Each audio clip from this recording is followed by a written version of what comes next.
There is a specific kind of exhaustion that sleep cannot fix. It sits firmly behind your eyes and never leaves. One massive failure rarely causes this state.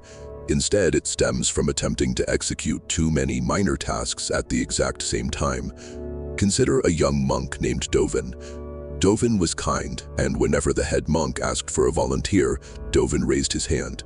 He operated on a specific, unyielding flaw.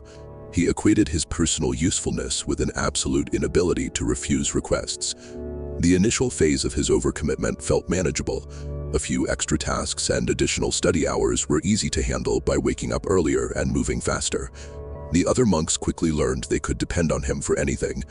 By his second year, the accumulation of his duties was massive.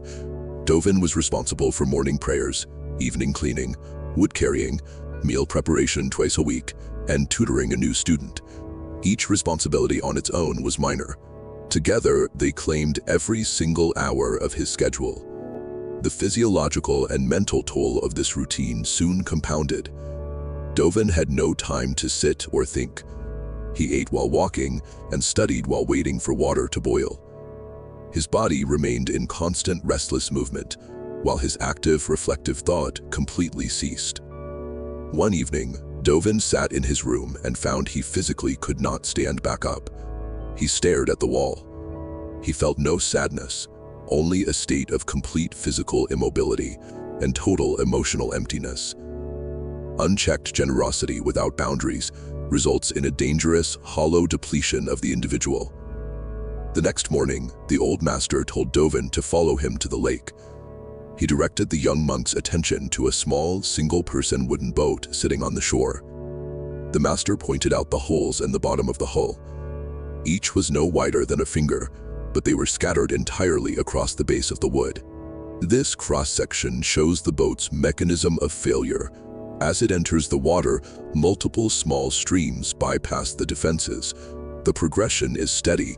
The boat sits lower until water reaches the sides, spills over, and forces final submersion.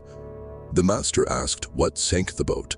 No single hole in the hull was large enough to cause the failure on its own. One single hole, or even two, and the boat stays afloat. The sinking was the cumulative result of many insignificant leaks. Together, they let in more water than the total volume the boat could displace.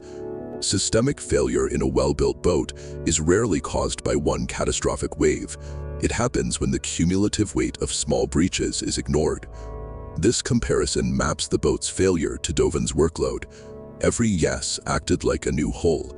A few tasks are a harmless drain, but 20 simultaneous tasks create an unmanageable extraction of energy, pushing him past his structural limits.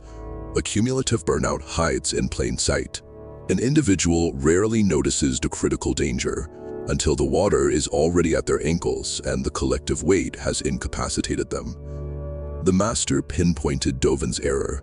He believed that setting boundaries was a selfish act, regardless of the volume of tasks he took on. The operational truth of the parable is clear. A sunken individual has zero capacity to provide help to their community. Saying no to the next request serves as the structural reinforcement required to keep your boat afloat. The next morning, when the head monk asked for a volunteer, Dovin applied the lesson. He kept his hands at his sides and refused to volunteer for the new task. Look at your own concurrent commitments. How many small agreements have you said yes to that are actively pulling you under right now? True generosity requires the protective boundary of no. You can only carry others if your own capacity remains above water.